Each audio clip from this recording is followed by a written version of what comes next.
नमस्कार, जय हिंद साथियों। मैं सद्दाम। आज का हमारा टॉपिक है गांधी इरविन समझौता और आज हम गांधी इरविन समझौते के बारे में विस्तार से जानने की हम कोशिश करेंगे। जो ये गांधी इरविन समझौता है, इसमें कौन कौन सी शर्तें थी। जब हम गांधी इरविन समझौते की बात करते हैं तो इसे दिल्ली समझौता भी कहा जाता है। तेज बहादुर सप्रू और जेकार की सहायता से ये गांधी इरविन समझौता होता है 5 मार्च 1931 ईस्वी में। जब हम गांधी इरविन समझौते की बात करते हैं तो इस समझौते में यूसुफ मेहर अली ने गांधी इरविन समझौते की आलोचनाएं की थी। और ये जो गांधी इरविन समझौते था, जब हम सरोजनी नायडू की बात करते हैं तो इसने कहा था कि जो ये गांधी इरविन समझौता है, दो महात्माओं का मिलन है। हम बात कर रहे हैं इससे पहले गांधी जी के सविनय अवज्ञा आंदोलन की। जब हम बात करते हैं तो जो महात्मा गांधी थे, इसे 15 मई 1930 ईस्वी में इसे जेल में बंद कर दिया जाता है। यरवदा जेल पूना में बंद रखा जाता है। यरवदा जेल को महात्मा गांधी जी ने मंदिर की संज्ञा भी दी थी। इसके बाद महात्मा गांधी जी को 26 जनवरी 1931 ईस्वी में रिहा किया जाता है बिना किसी शर्त के। उसके बाद हम बात करते हैं तेज बहादुर सप्रू और जेकार ने गांधी जी और इरविन के मध्य एक समझौते का एक कार्य किया था कि इनके बीच में एक समझौता होना चाहिए। और उसके बाद 5 मार्च 1931 ईस्वी में गांधी जी और इरविन के मध्य समझौता होता है। इरविन भारत के वायसराय थे और ये समझौता दिल्ली में होता है, इसलिए इसे दिल्ली समझौते की संज्ञा दी गई है। सरोजनी नायडू ने कहा था ये दो महात्माओं का मिलन है, लेकिन इस समझौते की यूसुफ मेहर अली ने भी आलोचनाएं की थी। आलोचना की वजह क्या थी, उस पर भी हम चर्चाएं करेंगे। दूसरी बात ये थी कि इरविन गांधी जी से समझौता क्यों करना चाहते थे, क्या वजह थी, इसके बारे में भी हम जानने की कोशिश करेंगे। जब हम बात करते हैं इरविन की, इरविन गांधी जी से इसलिए भी समझौता करना चाहते थे क्योंकि एक गोलमेज सम्मेलन हुआ था 1930 ईस्वी में। उस गोलमेज सम्मेलन में कांग्रेस ने भाग नहीं लिया था और जब कांग्रेस ने भाग नहीं लिया तो उस गोलमेज सम्मेलन को अधूरा माना गया। गोलमेज सम्मेलन 3 का आयोजन किया जाता है, जेम्स पैलेस लंदन में किया जाता है। ब्रिटेन के प्रधानमंत्री थे रैमजे मैकडोनाल्ड। इसका उद्घाटन जो किया था जॉर्ज पंचम ने किया था। कांग्रेस ने इसमें भाग नहीं लिया, इसलिए इसे अधूरा माना गया। अब इरविन चाहते थे कि जो दूसरा गोलमेज सम्मेलन जो प्रारंभ हो उसमें कांग्रेस भाग ले और कांग्रेस की ओर से महात्मा गांधी जी भाग ले। इसीलिए महात्मा गांधी जी से उसने ये जो गांधी इरविन समझौता था इसलिए किया था। और जब ये गांधी इरविन समझौता होता है उस समय ये शर्त भी थी कि गांधी जी दूसरे गोलमेज सम्मेलन में भाग लेगा, ये शर्त भी उसमें जोड़ी गई थी। तो आज हम इस गांधी इरविन समझौते के बारे में, इसके क्या क्या पॉइंट थे, उन पर भी हम चर्चा करेंगे। हम बात करते हैं, उससे पहले हम बात करते हैं सविनय, थोड़ा हम पीछे जाएंगे। सविनय अवज्ञा आंदोलन के समय 15 मई 1930 में 30 ईस्वी में महात्मा गांधी जी को यरवदा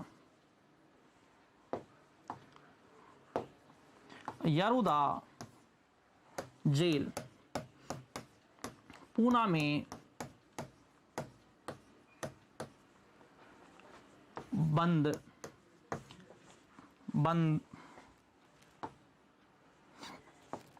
किया गया।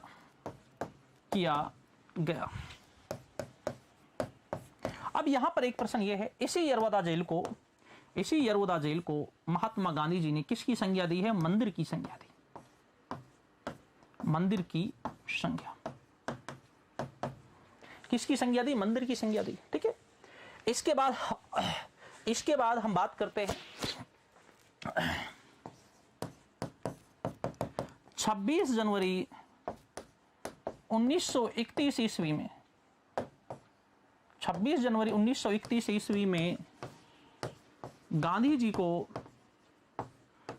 जी को बिना किसी शर्त के जेल से रिहा किया गया। बिना किसी शर्त के गांधी जी को जेल से रिहा किया जाता है। कोई शर्त ऐसी जोड़ी नहीं जाती है। भाई शर्त क्या है? कोई शर्त भी यहां पर नहीं जोड़ी जाती है और बिना किसी शर्त के गांधी जी को रिहा कर दिया जाता है। अब गांधी जी जेल से रिहा हो जाते हैं, ठीक है। अब गांधी जी जब जेल से रिहा हो जाते हैं तो अब क्या इसके साथ साथ शर्तें जोड़ी जाएगी, उसके बारे में भी हम जान लेते हैं। हम बात करते हैं गांधी जी को रिहा कर दिया गया है। उससे पहले समझना, ये 26 जनवरी को ही गांधी जी को क्यों रिहा किया गया है? क्योंकि 26 जनवरी को स्वतंत्रता दिवस मनाया जा रहा है। क्योंकि 26 जनवरी 1930 को पहला स्वतंत्रता दिवस मनाया गया था।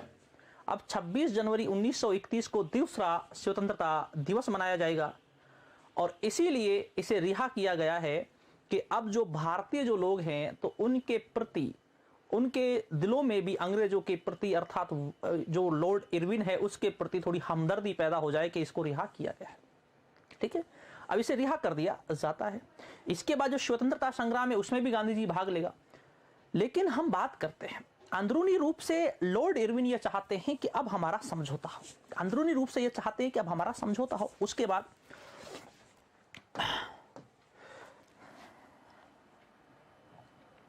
हम बात करते हैं गांधी इरविन समझौता। गांधी इरविन समझौता कब होता है? 5 मार्च 1931। 5 मार्च 1931 गांधी इरविन समझौता। अब ये गांधी इरविन समझौता होता है, इसी को कहते हैं दिल्ली समझौता। दिल्ली समझौता, इसी को क्या कहते हैं? दिल्ली समझौता। अब ये जो दिल्ली समझौता होता है इसकी क्या क्या शर्तें थी गांधी इरविन समझौते की? एक बात तो स्पष्ट थी, जो इरविन है ये चाहते हैं कि जो दूसरा गोलमेज सम्मेलन हो उसमें गांधी जी भाग ले। दूसरी बात ये थी कि जो सविनय अवज्ञा आंदोलन चल रहा था, गांधी जी ये घोषित कर दे के साथ जो सविनय अवज्ञा आंदोलन को हम समाप्त करते हैं, ठीक है। और गांधी जी भी कुछ चाहेंगे। गांधी जी ये चाहेंगे जो राजनीतिक कैदी हैं, जिन पर हिंसा का कोई मुकदमा साबित नहीं हो पाया है, उनको रिहा कर दिया जाए। गांधी जी ये चाहेंगे। गांधी जी ये भी चाहेंगे कि जो विदेशी वस्तुएं हैं, शराब के जो दुकानें हैं, उन पर शांतिपूर्वक धरना देने की इजाजत दी जाए। अब गांधी जी इस समय ये भी चाहेंगे कि जो समुद्र के तट पर जो लोग रह रहे हैं उन्हें बिना टैक्स दिए नमक बनाने का अधिकार दिया जाए। ऐसा नहीं है कि इरविन ही कुछ चाहेंगे, गांधी जी भी चाहेंगे, ठीक है। तो ये इसकी शर्तें हैं, तो उनके बारे में भी हम जान लेते हैं। हम बात करते हैं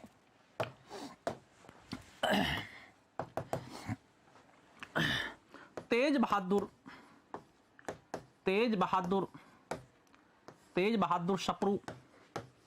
सप्रू और जेकार के प्रयासों से गांधी इरविन समझौता हुआ। इनके प्रयासों से ये गांधी इरविन समझौता होता है। अब हम बात करते हैं गांधी इरविन समझौतों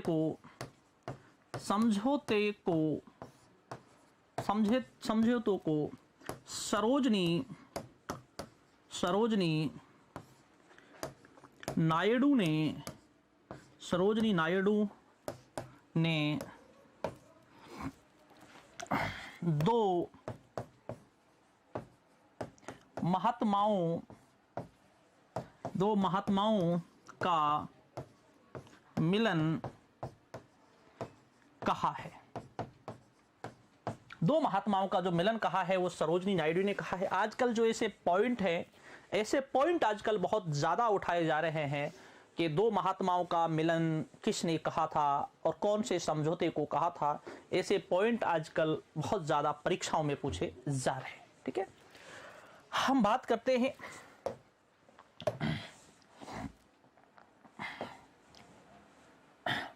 गांधी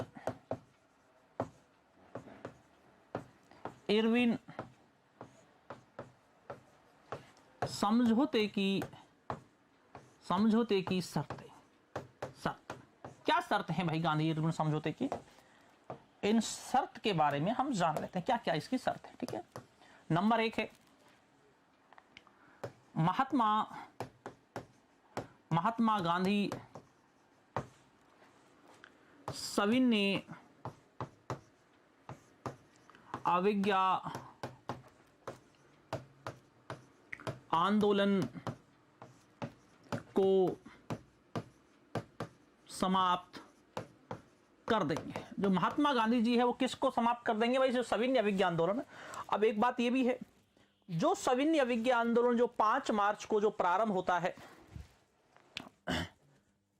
जो 12 मार्च को जो प्रारंभ होता है और 6 अप्रैल को मुट्ठी भर नमक बनाकर ब्रिटिश सरकार की आज्ञा का उल्लंघन किया था, जो 12 मार्च को शुरू होता है।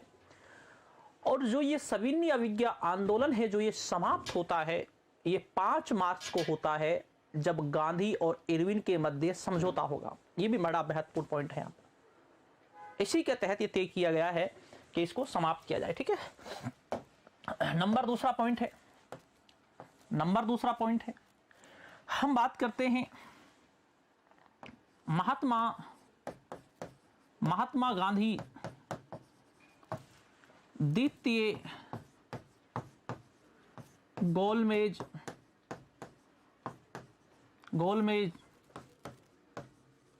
सम्मेलन में भाग लेगा।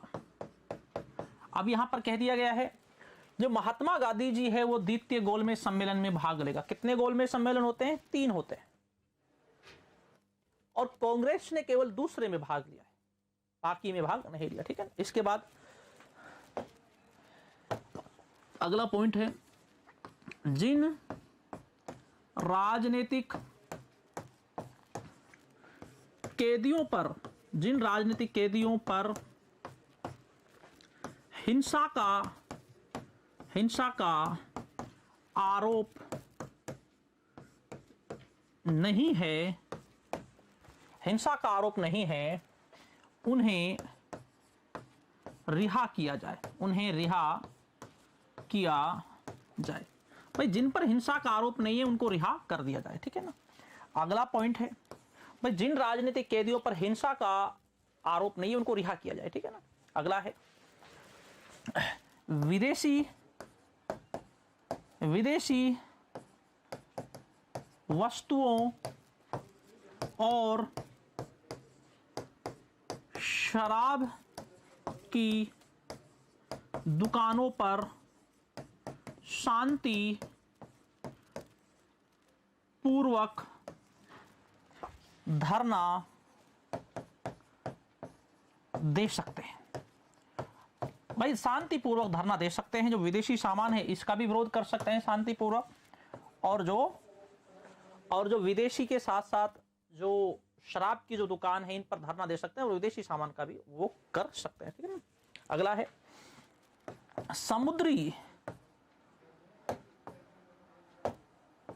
समुद्र तट के पास रहने वाले व्यक्ति बिना कर दिए नमक बना सकते हैं। भाई बिना वो दिए क्या बना सकते हैं? नमक बना सकते हैं। भाई बिना कर दिए क्या बना सकते हैं? नमक बना सकते हैं। जो लोग कहां रह रहे हैं? जो लोग समुद्रों के तटों पर रह रहे हैं। ठीक है ना। आपातकालीन अध्यादेश वापस ले लिए गए। अगला था आपातकालीन अध्यादेश वापस ले लिए गए। जो आपातकालीन इमरजेंसी जो अध्यादेश दे रखा था वो क्या कर लिया, वापस ले लिया। इस इमरजेंसी के तहत, ये सविनय अवज्ञा आंदोलन के तहत ये दिया गया था, और इसके साथ ये था कि जो भी भारतीय थे उन पर थोड़ी कठोरता से ये लागू किया गया था, तो इसको भी वापस ले लिया जाता है। ठीक है ना। इसके बाद हम बात करते हैं, मुख्यतः इसमें 6 पॉइंट थे। गांधी इरविन समझौता। अब हम बात करते हैं कि भाई समझौते में क्या क्या कहा गया है। ठीक है ना। इस समझौते की, गांधी इरविन समझौते को के.एम. मुंशी ने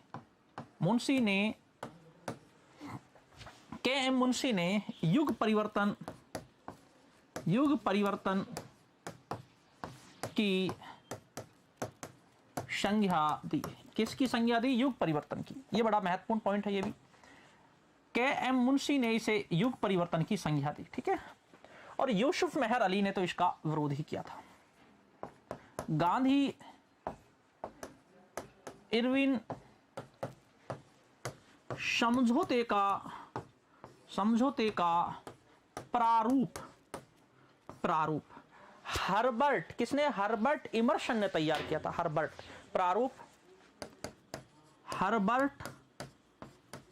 इमर्सन ने तैयार किया। हर्बर्ट इमर्सन ने तैयार किया। ठीक है। यह भी बड़ा महत्वपूर्ण है। लेकिन एक बात यह है, जब हम बात करते हैं गांधी इरविन समझौते की बात करते हैं, जितने भी हमने पॉइंट देखे हैं, इन पॉइंटों में हमें ऐसा पॉइंट कहीं पर भी देखने के लिए नहीं मिल रहा है कि जो ये गांधी इरविन जो समझौता है, इसमें भगत सिंह और राजगुरु और सुखदेव की फांसी को रोकने की बात कही गई हो। और 23 मार्च 1931 ईस्वी को भगत सिंह, राजगुरु और सुखदेव को क्या दी जानी है? फांसी दी जानी है। और यह समझौता होता है 5 मार्च 1931 ईस्वी में। लेकिन कहीं पर भी ऐसा नहीं कहा गया कि उनकी फांसी को रोक दिया जाए। इसी वजह से महात्मा गांधी जी से जो युवा थे वो बहुत ज्यादा नाराज थे। युवा नाराज इसलिए थे कि महात्मा गांधी जी ने इरविन से समझौता किया था, और इरविन से अगर ज्यादा महात्मा गांधी जी कहते तो शायद फांसी रुक सकती थी। अगली बड़ी महत्वपूर्ण बात है, हम बात करते हैं जो आजाद हिंद फौज के जो सैनिक थे उन पर भी फांसी की सजा दी गई थी उनको भी। लेकिन उस समय भारत में लोगों ने इसका बहुत ज्यादा विरोध किया था। उस समय भारत के वायसराय थे वेवेल। जब वेवेल को लगा कि अब जो स्थिति है बहुत गंभीर बनती जा रही है, तो वेवेल ने अपने विशेष अधिकार के तहत उनको रिहा कर दिया। जी हाँ, प्रेम कुमार सहगल थे, ढिल्लो थे और शहनवाज हुसैन थे, और वेवेल ने अपने विशेष अधिकार के तहत उन्हें रिहा किया था जनवरी 1946 ईस्वी में, जब ज्यादा उसका विरोध किया गया। तो कहने का मतलब मेरा यह भी है कि जो वायसराय जो लॉर्ड इरविन थे, इसके पास ऐसे पावर थे, अपने विशेष अधिकार के तहत यह रिहा कर सकता था। लेकिन अब बात आती है कि गांधी जी इस समय कितने पावरफुल थे। क्या गांधी जी सच में इनको रिहा कराने की ताकत रखते थे या नहीं? तो हम बात करें गांधी जी की, गांधी जी के पास, ये सच है कि गांधी जी के पास अभी इतना कोई पावर नहीं है कि गांधी जी जो रिहा करा पाए। और गांधी जी जो जिसको खुद को जेल में डाल दिया जाता है, वे दूसरे की फांसी की सजा को माफ कराने की स्थिति में कैसे हो सकता है? ये सोचने की बात है इतिहास के नजरिए से। ठीक है। इसके बाद हम बात करते हैं, यहां पर थोड़ा सा समझना, फिर हम कराची अधिवेशन की तरफ चलेंगे। नोट, गांधी इरविन समझौते की वजह से, गांधी इरविन समझौते की वजह से गांधी जी से युवा नाराज थे क्योंकि गांधी जी भगत सिंह,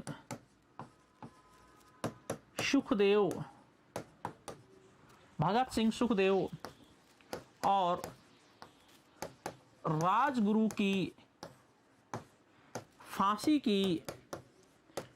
की सजा को नहीं रोक पाए।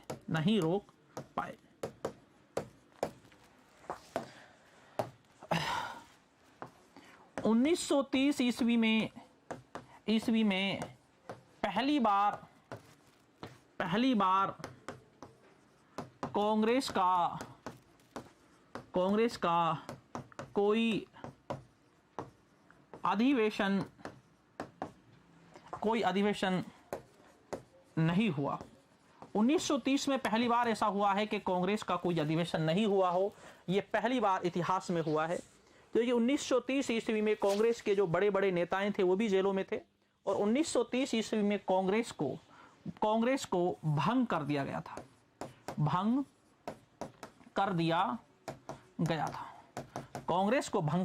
था। इसलिए 1930 ईस्वी में पहली बार कांग्रेस का कोई भी अधिवेशन हमें देखने के लिए नहीं मिलता है। ठीक है ना। इसके बाद अगला अधिवेशन होगा कराची अधिवेशन।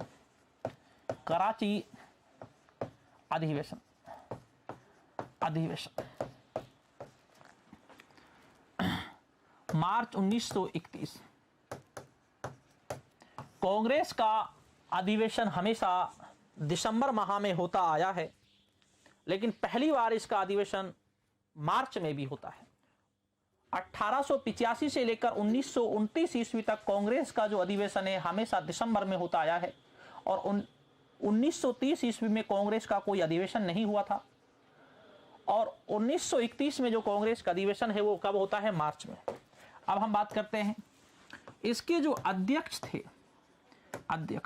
वो थे सरदार वल्लभ भाई पटेल, इसके अध्यक्ष थे। इस समय कांग्रेस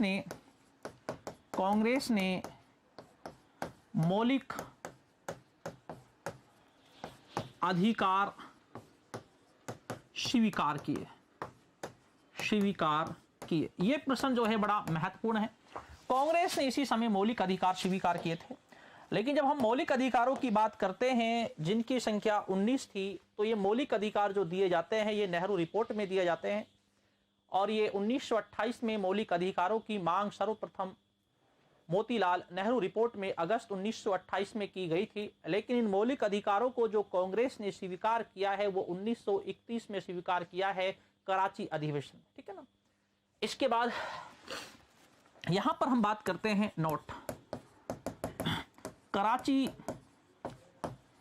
अधिवेशन में महात्मा गांधी को काले झंडे दिखाए गए। इस समय महात्मा गांधी ने कहा था, गांधी मर सकता है, लेकिन गांधीवाद हमेशा जीवित रहेगा। इसी समय महात्मा गांधी जी ने यह बात कही थी, भाई गांधी मर सकता है लेकिन जो गांधीवाद है वो हमेशा जीवित रहेगा। इसी समय महात्मा गांधी जी ने यह बात कही थी, और युवाओं ने गांधी जी का सबसे ज्यादा इस समय विरोध किया था। वो विरोध इसलिए था क्योंकि जो भगत सिंह, राजगुरु और जो सुखदेव की जो फांसी थी उसको ये नहीं रुका पाए। ठीक है ना। इसके बाद यूं तो हमने यहां पर ये पॉइंट समझा दिया था पिछली क्लास में। 23 मार्च 1931 भगत सिंह, सुखदेव, राजगुरु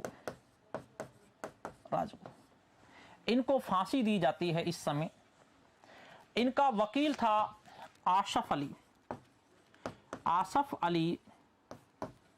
इनका आसफ अली वकील था। इनकी ओर से जो केस लड़ रहा था, आसफ अली लड़ रहा था। भारत सरकार अर्थात अंग्रेज भारत सरकार, वकील है नारायण शर्मा, ये सरकारी वकील है नारायण शर्मा। इन दोनों की बहसें थी। आसफ अली इनका केस लड़ रहा था और भारत सरकार की ओर से ये था। और वकील और जज न्यायाधीश था लाहौर का न्यायाधीश था जस्टिस आगा हैदर, ये न्यायाधीश था। जस्टिस आगा हैदर बड़ी बारीकी से इस केस को देख रहे थे। भगत सिंह, राजगुरु और सुखदेव ने 8 अप्रैल 1929 ईस्वी को दिल्ली असेंबली पर बम फेंका था। जी हां। और इसके बाद उस समय दिल्ली में असेंबली नहीं चल रही थी। बम फेंकने का इनका जो मुख्य उद्देश्य था, यह था बहरे कानों को अपनी आवाज को सुनाना, इस वजह से फेंका था। और हम बात करते हैं भगत सिंह, सुखदेव और राजगुरु को यह भी मालूम था कि जो बम फेंकने का जो आरोप है, जो केस है, वो ज्यादा दमदार नहीं है और इसमें फांसी की तो कोई सजा का कोई सवाल ही नहीं उठता है। और दूसरी बात ये थी, भगत सिंह, राजगुरु और सुखदेव जो थे, इन्होंने बम फेंक कर खुदों ने अपने आप को पुलिस के हवाले कर दिया था। भागे नहीं थे, क्योंकि भागे इसलिए नहीं थे कि जनता में ही थोड़ा ये हो गया था कि जो क्रांतिकारी हैं वो तो बम फेंक कर भाग जाते हैं, जो आम जनता है उसे परेशानी का सामना करना पड़ता है। इसलिए इन्होंने अपनी गिरफ्तारी वहीं पर दे दी और हंसते हंसते और वहीं पर इंकलाब जिंदाबाद का नारा दिया था भगत सिंह ने। और उसके बाद इनके केस को पूरी बारीकी से जो देख रहे थे वो जस्टिस आगा हैदर देख रहे थे। और ये इनका वकील था आसफ अली, भारत सरकार का वकील था नारायण शर्मा। और जो जस्टिस आगा हैदर था, इसको मालूम था कि फांसी की सजा नहीं बनती है, लेकिन जस्टिस आगा हैदर पर बहुत ज्यादा दबाव बनाया जा रहा था भारत सरकार का कि आप फांसी पर हस्ताक्षर करें। अब जस्टिस आगा हैदर के पास केवल 2 रास्ते थे, या तो फांसी के पर हस्ताक्षर कर दे या अपना इस्तीफा दे दे, पद त्याग दे। और जस्टिस आगा हैदर ने दूसरा रास्ता अपनाया। जिस समय भारत के लोग चंद रुपए के लालच में आकर बिक रहे थे, अपना जमीर बेच रहे थे, उस समय जस्टिस आगा हैदर ने अपना इस्तीफा देना स्वीकार किया था। और इसके बाद 23 मार्च पर दूसरे जो न्यायाधीश थे उसने इनके फांसी की सजा पर हस्ताक्षर किए, लेकिन जस्टिस आगा हैदर हस्ताक्षर नहीं कर पाए और अपना इस्तीफा इन्होंने दे दिया, क्योंकि जमीर ने इसकी ने गवाही नहीं दी। और उसके बाद इन्होंने अपना इस्तीफा दे दिया और भगत सिंह, राजगुरु, सुखदेव को फांसी दे दी गई। उस समय मोहम्मद रहीम जो थे प्रतिपक्ष के नेता थे। जी हाँ। तो उन्होंने क्या किया, उन्होंने दिल्ली असेंबली में विरोध किया और वहां से निकल जाते हैं, विरोध करते हैं इनकी फांसी का। तो इसके बाद फांसी दे दी जाती है। युवा बहुत ज़्यादा नाराज थे, क्योंकि उनको लग रहा था कि गांधी जी इसको रुका सकते थे, लेकिन सच्चाई ये भी थी कि गांधी जी के पास इतना पावर नहीं था जो इनकी फांसी की सजा को रुका पाए। और इसके बाद अब हम अगली क्लास में जो पढ़ेंगे, हम गोलमेज सम्मेलन, जो 3 गोलमेज सम्मेलन होते हैं उनके बारे में हम विस्तार से जानने की कोशिश करेंगे, 3 गोलमेज सम्मेलनों के बारे में। और फिर उसके बाद हम क्रिप्स मिशन है और फिर अगस्त प्रस्ताव है, तो उनके बारे में फिर हम अगली क्लासों में हम जानेंगे। तो अब आधुनिक काल जो है इसका ज़्यादा अब क्लासें नहीं है, तो धीरे धीरे क्रमबद्ध तरीके से हम चल रहे हैं। ठीक है। तो इसके बाद हम अगली क्लास में जो पढ़ेंगे, हम गोलमेज सम्मेलनों के बारे में पढ़ेंगे। गांधी जी का खूब विरोध किया जाता है यहाँ पर, क्योंकि गांधी जी इनकी सजा को नहीं रुका पाए, इसलिए बहुत ज़्यादा विरोध किया जाता है। और गांधी जी को काले झंडे दिखाए जाते हैं। और सुभाष चंद्र बोस तो कहते भी हैं कि गांधी जी जो है वो राजनीति में असफल हैं, इतना सक्सेस नहीं है। आलोचनाएं करते हैं सुभाष चंद्र बोस गांधी जी की। और गांधी जी और सुभाष चंद्र बोस की जो विचारधाराएं थी वो कभी नहीं मैच नहीं करती थी कभी। लेकिन ये बात दूसरी थी कि विचारधाराएं मैच नहीं करती थी, लेकिन एक दूसरे के प्रति जो इज्जत और जो सम्मान थे वो बहुत ज़्यादा थे। जब सुभाष चंद्र बोस ने भारत की आज़ादी की लड़ाई प्रारंभ की थी, उस समय रेडियो पर भाषण देते हुए सुभाष चंद्र बोस ने कहा था सिंगापुर से कि मैं भारत के राष्ट्रपिता महात्मा गांधी जी से ये आशीर्वाद लेना चाहता हूँ भारत की स्वतंत्रता की लड़ाई के लिए। तो राष्ट्रपिता शब्द का प्रयोग महात्मा गांधी के लिए सुभाष चंद्र बोस ने ही किया था। पहले विचारधाराओं की लड़ाई होती थी और आजकल विचारधारा अलग होने पर चीज़ें काफ़ी बदल गई हैं। पहले विचारधारा अलग होती थी और पहले मतभेद होता था, मनभेद नहीं होता था, जिसकी जानकारी हमें इतिहास के माध्यम से भी पता चलती है। और अगली क्लास में जो हम पढ़ेंगे गोलमेज सम्मेलन। तो ठीक दोस्तों, शुक्रिया, धन्यवाद और जय हिंद।